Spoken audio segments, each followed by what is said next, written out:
Welcome back everyone. Today we are going to discuss the new chapter 10th NCERT Physics. The chapter name is Sources of Energy. Okay, in this chapter we are going to discuss various forms of energy and energy conversion and what are the different forms of new energy we introduced.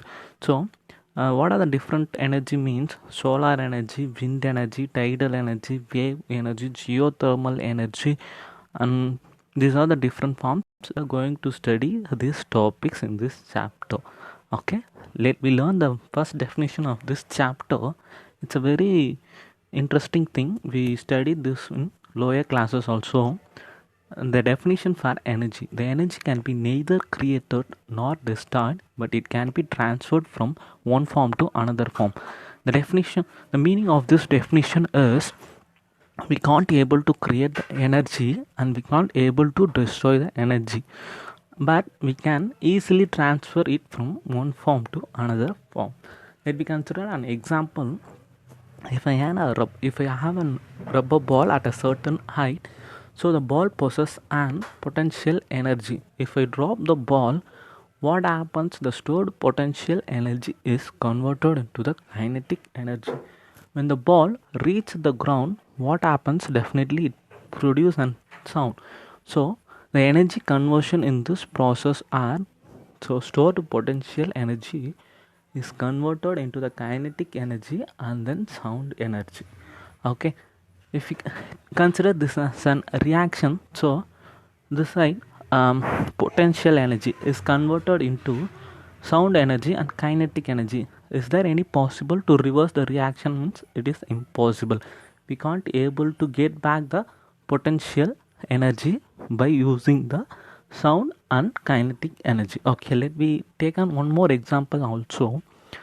A burning of a candle. So what happens during the burning of candle? The chemical energy stored in the wax is converted into the heat and light.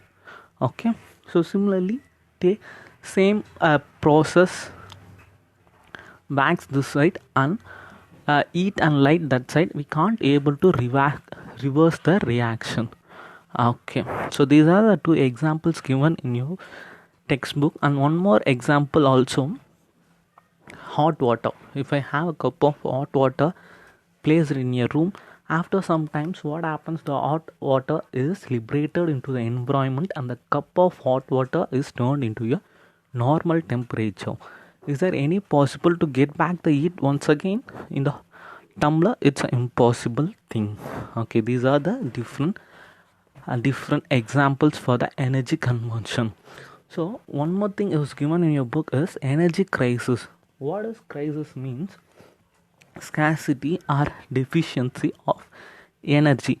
Okay, so I will give one suitable example for the present generation. Now we are using the fossil fuels like coal and petroleum. If I use the petroleum continuously, what happens one day? No crude oil will be I will get. So this is an example for energy crisis. For that alone, we are going to develop the new projects and new form of energy.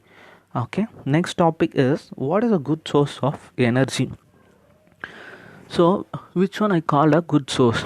So how can I say? Means they have 3 points which says whether the source is good or bad. First point, how much heat does it release on burning? Okay, how much heat does it release on burning?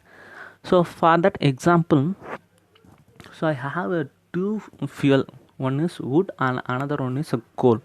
So if I take a 1 kg of wood and 1 kg of charcoal, so I burn the both fuel, which one will produce a more heat? That is a good source.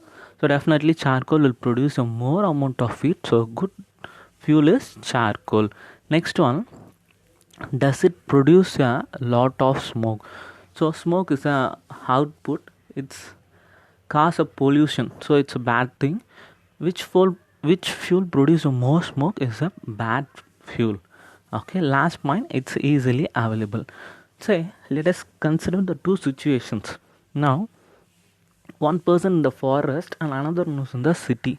So in forest, if you need to burn, what are the sources of fuel is wood. If city means we can obtain fire by different with matchbox or gas stove, induction stove, micro oven. They are different sources. Okay, so if I consider forest, wood is the best source and it is easily available. If I consider the city, the plants and trees are very less, so wood is less. But in city we have LPG gas and induction stoves are more. So based on the availability also, the good source will be changed. Okay, so there are 4 points which shows a good source of energy. What are they? Let me see. So the first point, which would do a large amount of work per unit volume or mass. Same thing. So charcoal produces a lot of fire. So charcoal is the good fuel compared to the wood. Next point, be easily accessible. So we can easily get the output from that fuel. Next one, be easy to store and transport.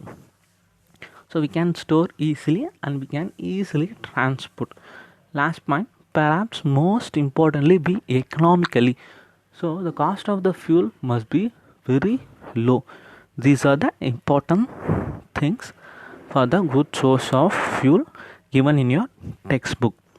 Okay, next topic is conventional source of energy. So what are the different sources we are using in past days? In this topic, the main thing is fossil fuels. So fossil fuel consists of coal and petroleum. How the fossil fuels are produced means from our earth millions of years ago. If any natural disasters like earthquake happen at the time, what happens means the plants are buried under the depth. So that plants got high temperature and pressure, that plants will be converted into the fossil fuels. In some cases it may turn into the crude oil. Okay, so in this chart they give how much percentage we are using each source of fuel. So the coal is in the red color, which are using the more part. So how we use the coal means in thermal power plant we are using the coal as a fuel and getting the electricity. In this chapter itself we have the topic of thermal power plant. We will discuss about detail on this page on this topic. So next one, petroleum and natural gases. So petroleum and natural gases, for the transportation we are mainly depend upon the petroleum and natural gases. So on natural gases for cooking and all other purpose for burning. Next one, hydropower plant. So hydropower plant helps us to get an electricity. Okay, the nuclear is the latest technology we are developed. It's a very compact and it's very beneficial and it has some side effects also. Let me study in depth following back. So next one, wind energy.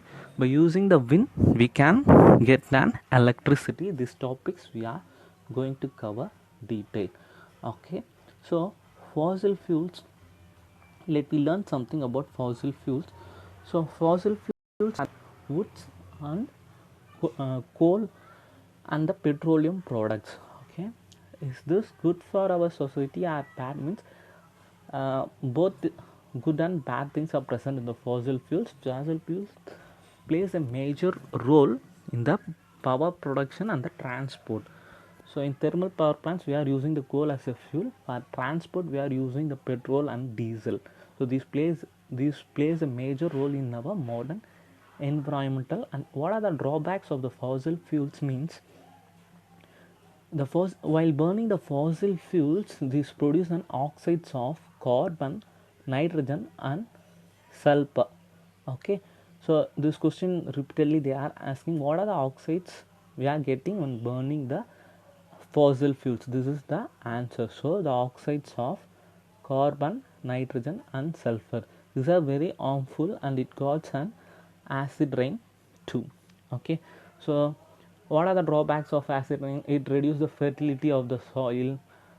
Okay, next part, these fossil fuels also cause the another effect called greenhouse effect. The greenhouse effect is while the continuous emission of carbon dioxide, carbon monoxide and CFCs, the normal temperature of our Earth's surface will be increased to gradually. So the increasing in normal Earth temperature is called greenhouse effect.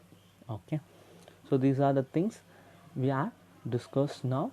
Next things, what are the different sources of energy? One by one we will learn by using an video. Let I show this image in your textbook. Later I will show the videos how the power plants are working.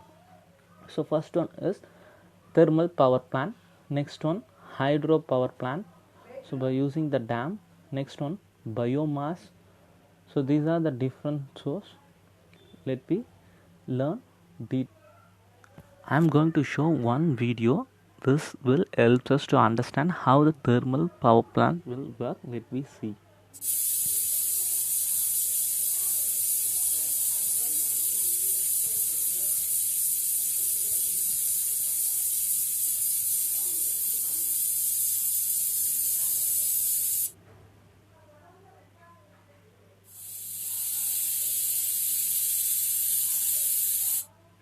Okay, so here what happens means this is one pressure cooker.